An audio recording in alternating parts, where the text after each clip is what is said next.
sovereign citizen scams. All right. Correction. Listen, the second I heard, because there's a video where he says this, but I'm just showing you the Instagram post. The second I heard him say status correction, I know what the game is. I've been doing this for too long. I've been a financial advisor for over 15 years now.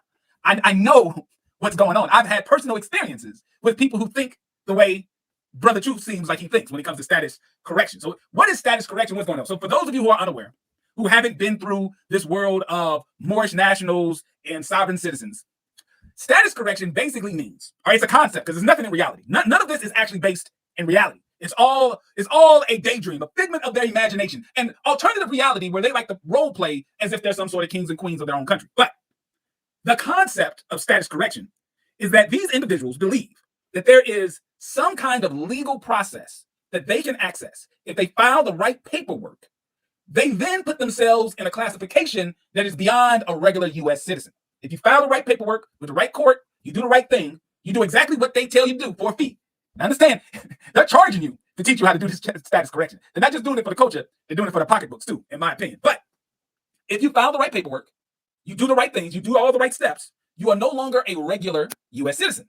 You are now stepping into the area of, they're either going to call it a national, they'll call it a sovereign, or they'll call it private. There's different language that they'll use based on the group that they're in, but it all means the same thing. And if you're a sovereign or a private citizen or a national, you don't have to follow the same laws that us cornball U.S. citizens have to follow. It's a total different thing. Total different thing. And my issue is that for a very long time, when I would see these videos, when I would see these people, I would say to myself, what's up with this Moorish science stuff? I mean, people get this Moorish science stuff and they destroy their lives. Why would anybody fall for this crap? If they learn it in prison, if they learn it in the streets, I don't know where they're learning this stuff. But this Moorish science stuff is actually hurting people's lives. This was my thought. But then I went down the YouTube rabbit hole and I watched a lot of videos from a particular brother, my guest tonight, Hasseh Bey. I believe that's how I should pronounce it. And after watching his videos, I realized, based on what he presents, these people aren't even real Moors. Like the actual movement of the Moorish Science Temple that was started by Noble Drew Ali, I believe 1913 is the date that I have in my head, has absolutely nothing to do with these people who are wearing fezzes and are doing all of this crazy stuff. But they have absolutely nothing to do with the actual core organization that they're even claiming. So I've already done videos exposing how the financial stuff that they try to teach people is absolutely ridiculous, dumb stuff that you can't do in reality.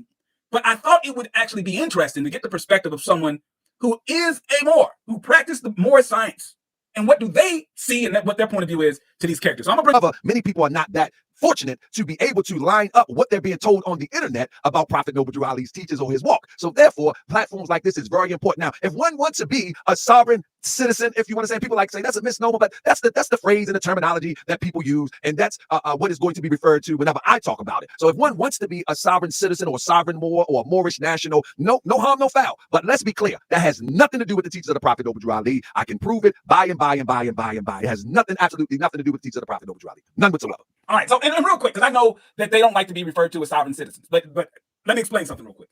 The reason why we refer to you as sovereign citizens and why the government refers to you as sovereign citizens is because that's the name y'all gave yourselves. See, a lot of these guys are new.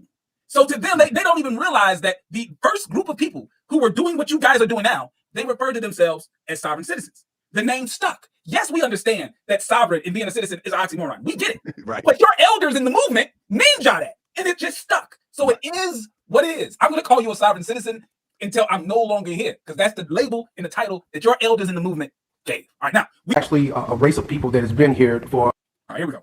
Moors is a group of people. It's not a club. It's not a religious cult. It's actually a race of people that has been here for since the ancient times, actually from the ancient Moabites. What we call black or African American, Ta El Ali calls Moor. Moors is a race of people, the original people of the earth, the woolly hair, the thick lips, big nose, copper tone skin. El Ali says he's Moorish, so does Jabbar Gaines El. For them, it's more than just an ethnicity, it's a nationality that trumps any other. We never was a U.S. citizen.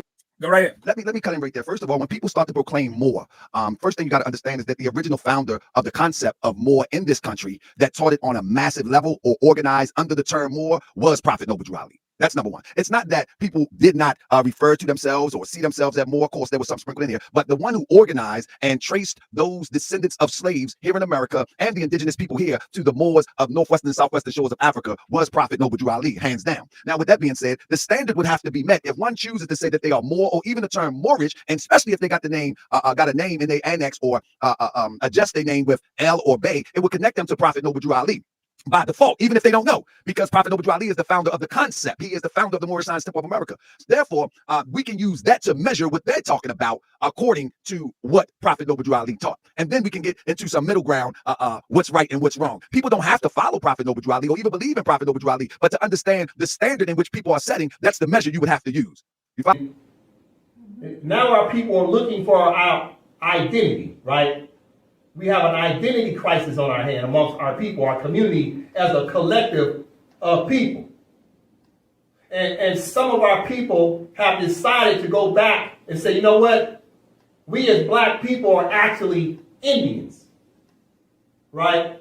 And that doesn't mean the word Indian does not exist, okay? Because the United States of America and the United States recognizes the name Indian in their Constitution, Article 1, Section 2 and 8, I do believe. It's Article 1, Section 2 and 8. So I just wanted to say that. No, I got it. All right, here we go. There's a part coming up that I've definitely got a question for you about. So here we go. Begin with. And with that, they say they don't have to obey U.S. laws or fulfill any U.S. obligations, like paying taxes. Do you pay your taxes? I'd rather not. Well, the Constitution, I pay taxes, but I do so under threat and duress of coercion. So if they don't believe in U.S. laws, then why record documents at a U.S. office, like the Allen County Record? All right, here we go. Right there. We got to stop it right there. They don't have to follow the laws. They don't have to pay tax. The one brother, he said he pays taxes, but he only does it under the threat of the government. He doesn't believe he has to. The other brother said no comment. So to me, that means he ain't paying taxes. Right. No comment. And that means he's not paying taxes. Is that a part of what Noble Drew Ali taught? This is what's happening. So you got what? You got black people thinking they going from being black to being Indian, and they think that there's some type of upgrade. No, it ain't. It's a downgrade. You go from being simply just subjugated to being subjugated. Here's the hot seat. Now I got you in the hot seat. Brother, do you pay your taxes? Absolutely. Do you pay your taxes? Absolutely. Okay. This is how this works. When you're born in America, whether you like it or not, when you're born in America or you become naturalized citizen in America, you become a citizen. And by default, the United States, the government that's on the land, have jurisdiction over its citizens. And one of the requirements is you pay taxes. It is what it is. I say that, and I can line it up with Prophet Noble Drew Ali actually filing documents.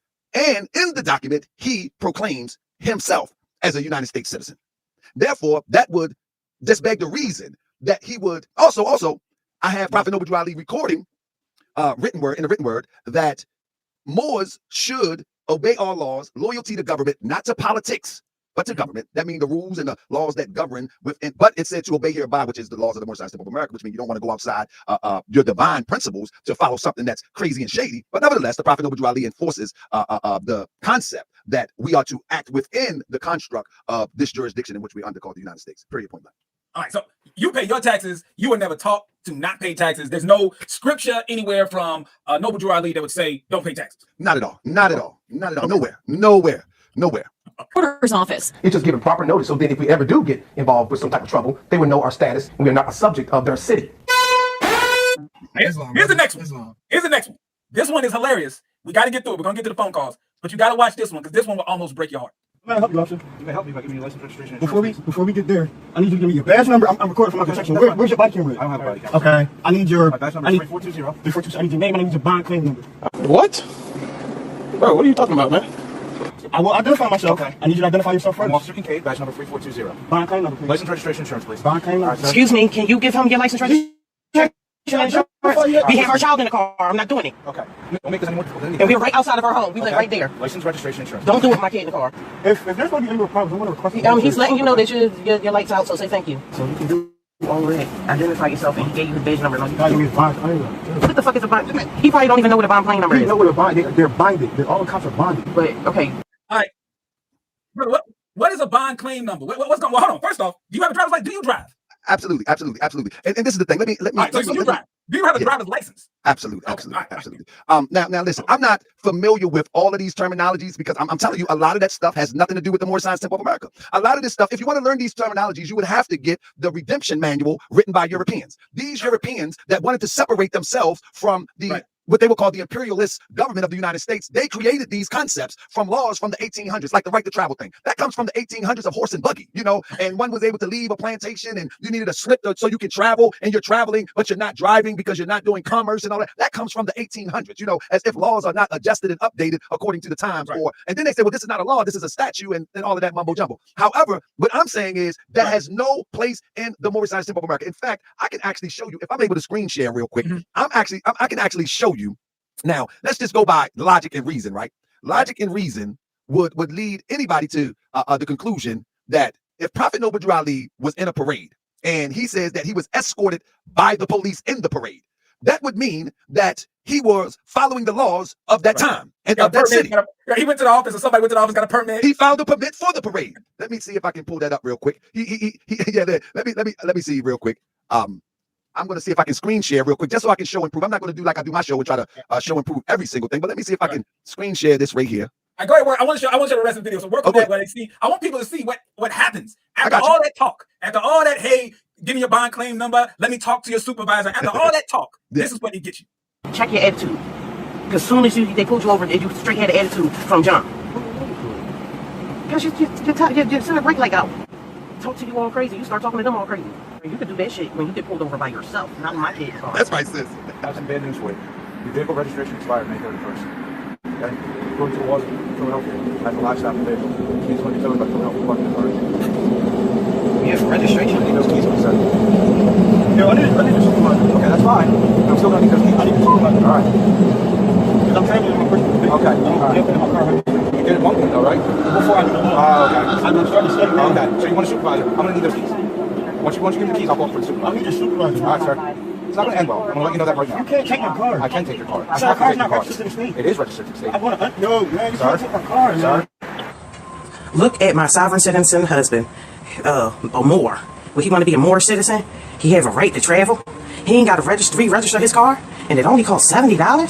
Y'all niggas on here making this YouTube shit, talking about you cannot register your car. Here come the tow truck to impound that shit. Talking about you ain't got to register your car. You have a right to travel and all of this crazy shit, and you ain't got to pay bills or do nothing like that. Look, they impounding his shit. Thanks a lot, honey. We can't make it to our daughter's doctor's appointments. You can't go to work. You can't do shit because you trying to be a Moorish citizen. And look, the cops is impounding your shit. So first the car, next thing it'll be the house, and your credit score drop. Thanks a lot, Moorish citizens. You fucked up my life. All right, I mean that right there. Hey, bro, and that's really about shows what happened. that's what it is. That's what it is. Listen, it's a lady named Tracy Gale Bay out of Pennsylvania. She said, this sister said, well, next to be my house. That happened to her house. She actually had a mortgage. And anybody who has a mortgage, you signed up. They didn't make you give it. They didn't make you get it. She got into some of this pseudo, what they would call Moorish stuff. And the next thing you know, she wanted to say, listen, mortgage is a dead debt and I don't owe you nothing because mortgage mean mortuary and it's dead and I don't owe you nothing. And they had a different plan. The bank said, you do owe me. And long story short, she stopped paying her utilities. She stopped paying the mortgage. And before you knew it, Moors came, the sheriff came there and said, you have to leave.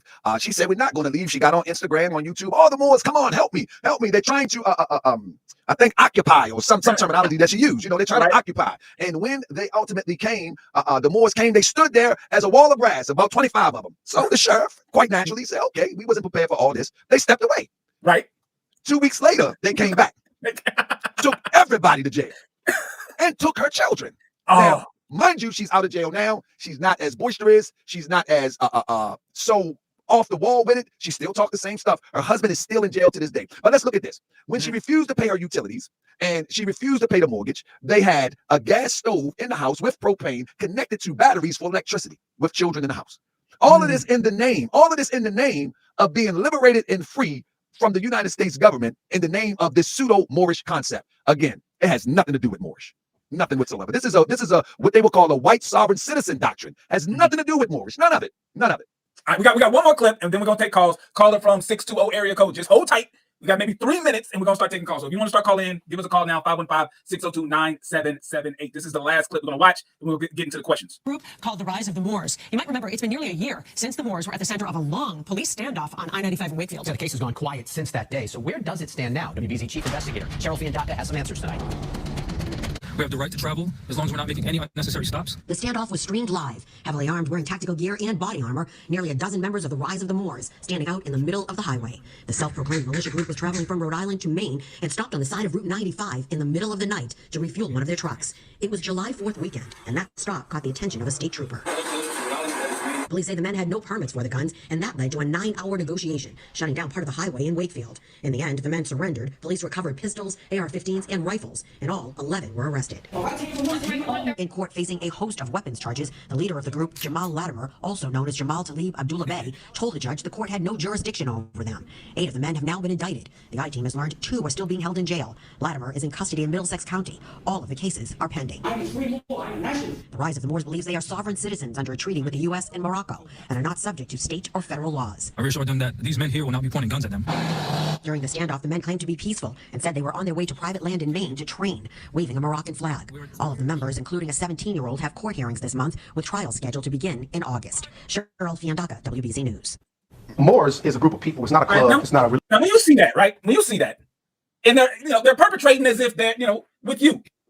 I mean, what's the reaction? I mean, these guys, they got the guns. Well, first off, before I make an assumption, does that have anything to do with what Noble Drew Ali talked? Absolutely not. Let me say this. When I first witnessed the guy Jamal Latimer Bey come to the scene on social media, I remember like it was yesterday. I literally reached out to him because some of the rhetoric which he was speaking about, it did not line up. And I reached out to him. I said, brother, this is not what Prophet Noble Drew Ali taught. He ignored everything I said, zoomed right past, and he joined with the like minds of a guy, Taj Tariq Bey. And at that time, it was another guy that was teaching a little bit off, but Taj Tariq Bey is the leader of this type of thought per se. So he would not listen. So he began to organize his own thing later on, which would become the Rise of the Moors. Now, I did like a full, maybe 4 videos on the Rise of the Moors and the misinformation and the disinformation concerning what they're talking. One of his this is the part, JT. One of his followers or members reached out to me. He was furious because I said, "What are y'all agents? Y'all talking this crazy stuff? I mean, this is not no Moorish stuff." He was furious, brother. You calling me an agent? I come and see you. Da, da, da, da. Ultimately, me and this brother had a talk, and I was able to show him that he had went astray, that he had gone wrong down the wrong path, and ultimately the brother is right down as a member of my temple. You understand what I'm saying? But he was able to see it. Latimer Bey, he would go on further and down with the Grandmaster J and the walking with the guns and all of that. He adopted that part. See, that wasn't the part. He didn't adopt that before. That was recent with the Grandmaster J. If you remember Grandmaster J marching with the guns and the militias and all that, that's when he adopted that. And started flashing guns on YouTube. But long story short is he's at the point now, if people paying attention to him now, he have calmed it down and he's still trying to talk like he's up with that weird resistant sovereign citizen rhetoric, but it's not like it used to. Somebody in the chat said, Most Def, get your people. Even Most Def fell for the okie doke. He had a traveling passport and he got to South Africa, to my understanding, on a passport, right? With a regular passport. But then he tried to use this Moorish traveling passport and got stuck in South Africa for a minute. He got stuck in there for a minute. Yeah. Most Def. If one would talk to Most Def, they would tell you. So Most Def got caught up in that too. I can tell you what, Deion Sanders' wife got caught up into that mess. I saw that. His ex-wife. Yeah. And the only horse that I have in the race is to say you can do what you want, but when you call it Moorish and you got Ellen Bay on your name, see, my wife is a Moorish American Muslim. My children are Moorish American Muslims. You know what I'm saying? And they're making it hard for y'all. You make it out look like now you're getting stereotyped. Your son's in school with that last name, and they're like, "Oh, watch out!" Yeah.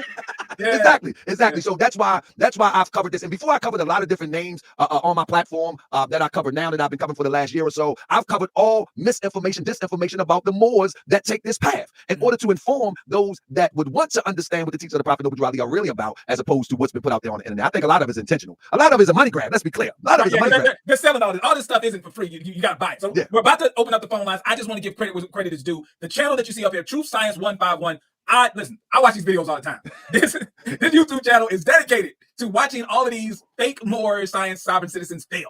They fail in court. They fail on traffic stops. If you want to sit back and watch these people absolutely fail in what they claim they can do if you become a national, go and subscribe to Truth Science 151. I'm always over there. I got it playing in the background when I'm at the office. It's hilarious because it keeps me in check. It makes me say, anytime I hear something off the ball and weird, I can end up looking like one of these guys. So always vet the information. That's why we have our brother Talk Bay here. So And then follow up and know that there is no wins. There is not one win. You can't find a court case. You can't find, there is no source. There is not one win. I remember this before you go to the call. I remember this. We're in the temple here in Baltimore. And the Morrison's temple. We're coming from Sunday class because we have a Sunday class in the temple. We're coming from the temple. We're in the Sunday class. A guy walks in. He said, I'm a part of Blase. It was this off-fringe Moorish type group. He said, I want to show everybody in the temple how to get their money back. Your social security card and your, this was years ago. The social security card and your birth certificate is a bond and it's worth money. And so the Grand Sheik of the temple at that time is a little older than me. He was like, well, brother, sit down. I got a few minutes. And but I'm a little bit younger and the internet is about to kick off. I'm like, man, we don't have time for this. He said, no, let's listen to him. And so the brother went on and on and on about how it's worth $1 million on the stock market and and we can redeem that money. I said, well, brother, did you get yours? He said he's still working on it. And so I said, brother, wait till you get yours before you come and try to teach us how to get ours. But anyway, long story short, the conversation ended. We left out the temple, locked the temple out. I got in my car. The Grand Sheik got in his car. This guy stood on the bus stop and we rode right past him. It didn't dawn on me till I went to temple that Friday. I said, brother, did you notice that the brother got on the bus? But he's talking about $1 million redemption. I said, man, you can't make this stuff up. But hey, that's what it was. Let me give you one last suck before you die. One final suck. Make it count. It'll be a blissful memory you'll be able to experience before you pass. If you can read a damn book, what the hell you need a nigga to tell you some shit for? Because we lazy. We lazy. And we want to follow some damn body. I wouldn't follow nobody to the fucking bathroom. Hey, but we are addicted to this thing. And you follow these niggas for 10, 20 years and you look up and you find out they ain't shit, but you can't get out because you're all socialized in it. You done put up all your money. You done talk shit to all your friends on how they fucked up. And they little shit they doing ain't no good. And so you can't get out now. So you stay on and on and on with all these old bullshit ass leaders. I don't follow nobody. If I don't follow the white man, you know I ain't gonna follow his invention. A nigger was a bad invention. Niggers and flies. One spread filth and one spread lies. The more I hang around niggas, the more I like flies. Y'all crazy as hell following somebody. What needs to be said without having to be censored, it is always appreciative that, people can show you support, both monetarily and in the physical sense. So, we always tell people, go to the website, donate whatever you can.